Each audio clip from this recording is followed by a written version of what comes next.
Y'all, do y'all think the judge is considering bond for the diddler? Let's get into it.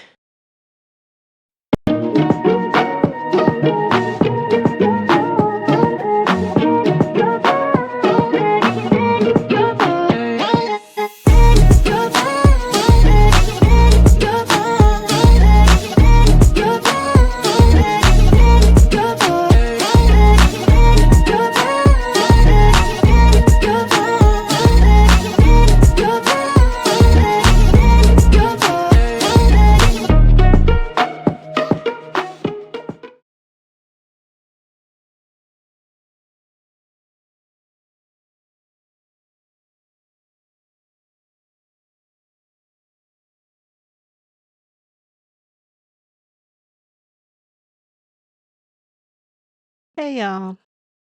So I just listened to, well, not really listened to, I read the tweets from Inner City Press. Check him out. He's on Twitter or X.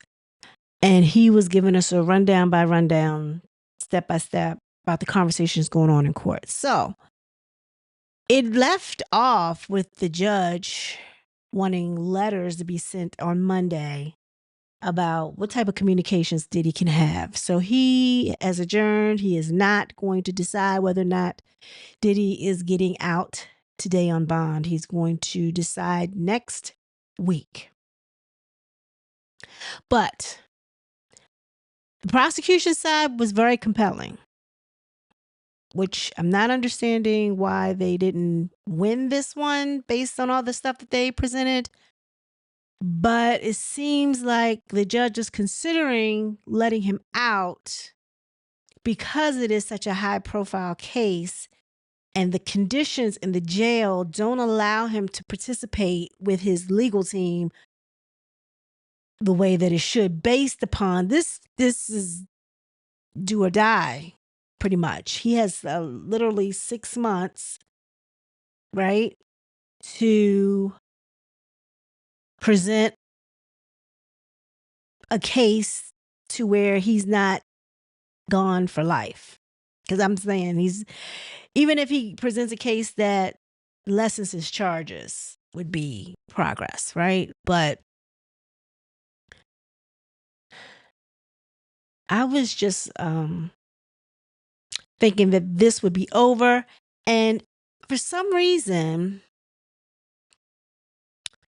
it looks as if the judge is considering letting him out.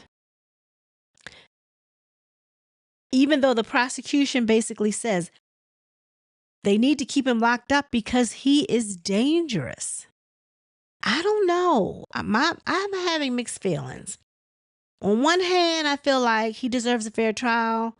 He deserves to be able to meet with his legal team.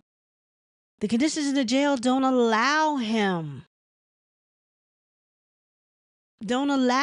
to meet with them the way he needs to. But at the same token, if they move him to a New York residence, which was one of the options that the defense offered up,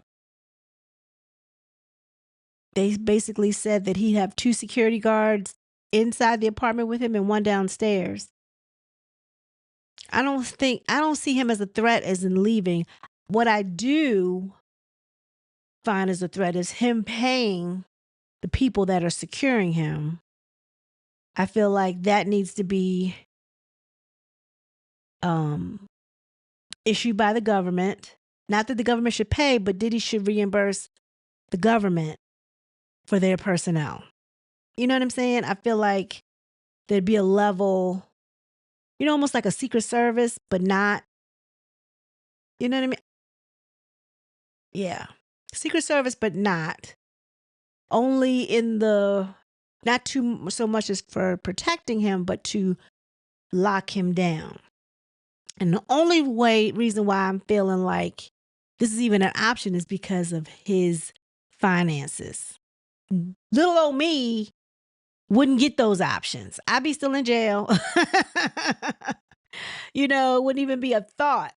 But because I guess he can pay for it, That's what I would do with him. It would be my best, maybe not my best, but my best guard that's federal, that would operate as if they were in MDC, but the bill for their payroll would be on Diddy. If that's even a doable thing, I don't even know. But that's what I would do.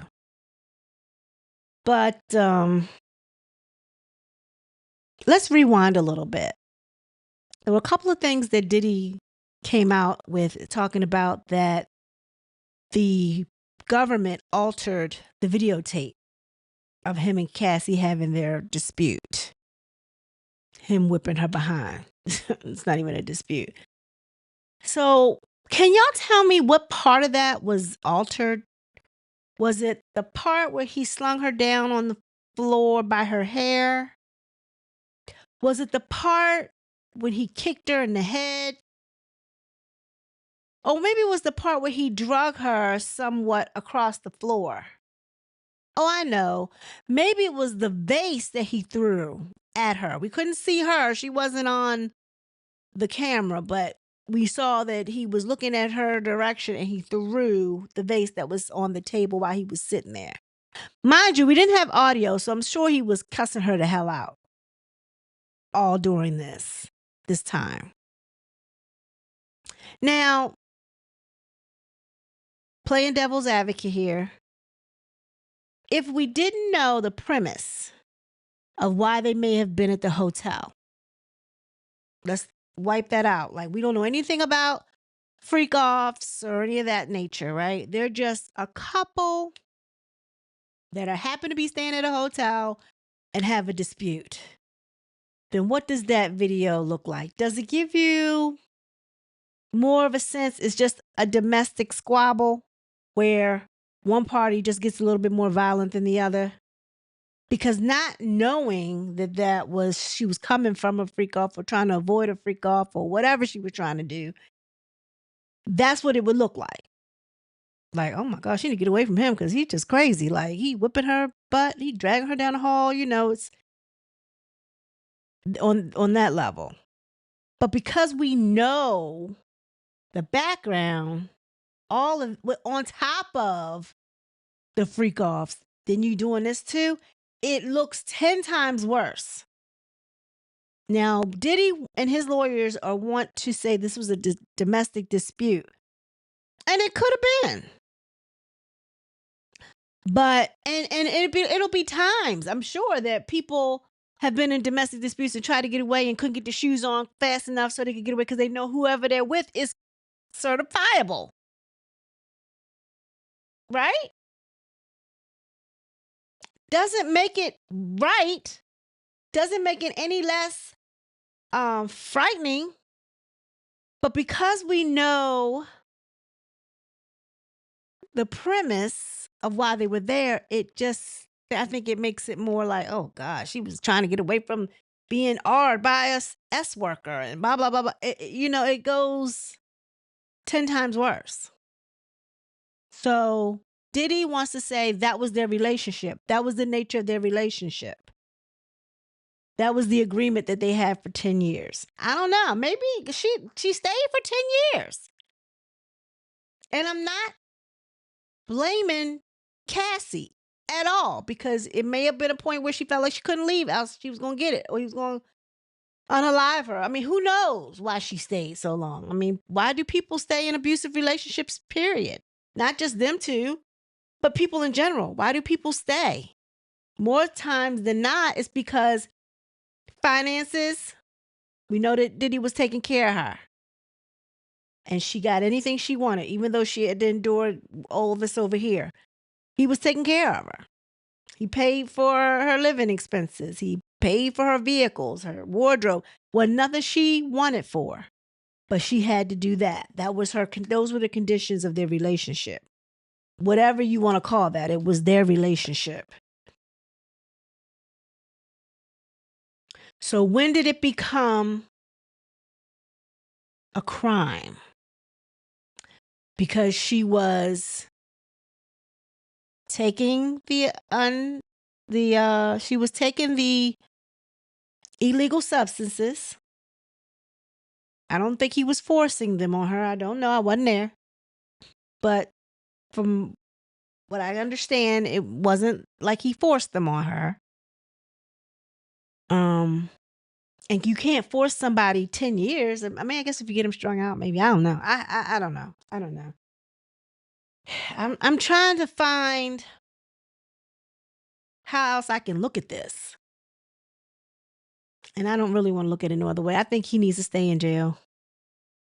That's my opinion. That's my personal opinion. I don't think the New York option is a solution. Clearly, Miami ain't, because he's near the port. He's got a dock, even though there's no boat. That don't mean somebody can't pull one up. No. Miami's not an option. If he were to go somewhere, I would move him to another jail facility. Maybe one that's more lenient with for his legal staff to come in and out. I think I would move him to another correctional facility and move him out of MDC, because they have a lot of raids. They got a lot of sweeps. They have a lot of things that arbitrarily he would go through what they just went through again, for more than likely, because they're known to get raided and swept almost every other week or month or something like that, right? On a regular basis. It's kind of like routine. Put him somewhere where it isn't as restrictive as far as that's concerned. Then, number 2, make it so that his lawyers can see him as long as they need to, but at nighttime, he is locked down in the facility. That, if I were the judge, that's what I would recommend. That's what I would suggest to the prosecution. And I think that would be a win-win for everybody, where you have access to your client anytime you need to. Just make sure you facilitate that with the correctional facility, and they're aware that whenever he needs to see his lawyers for however long, then that's what he's supposed to get until it's time for lockdown at night. That's what I would do. And I think both sides, maybe not so much Diddy, but both sides would have gotten a win somewhat. Because prosecution just asked for him to stay locked up. They didn't say where. That's what the prosecution should have came back and said. Well, we don't mind if he comes out of there, but he has to go to another correctional facility. That's all. And then, of course, his phone would be monitored. He couldn't be, what the behavior that he has demonstrated at MDC could not be duplicated at the new correctional facility. If so, then he gets locked down and he'll have to deal with whatever the new conditions are. Because forever behavior problem, he gets something taken away. And he just has to learn how to obey law enforcement, obey authority, because I think that's his problem. He has a problem with that. And he has anger issues. We understand that. So, what y'all think? If I were the judge, that's what I would do. What would you do? Leave it in the comments. Let me know what you think. Everyone be blessed. Peace.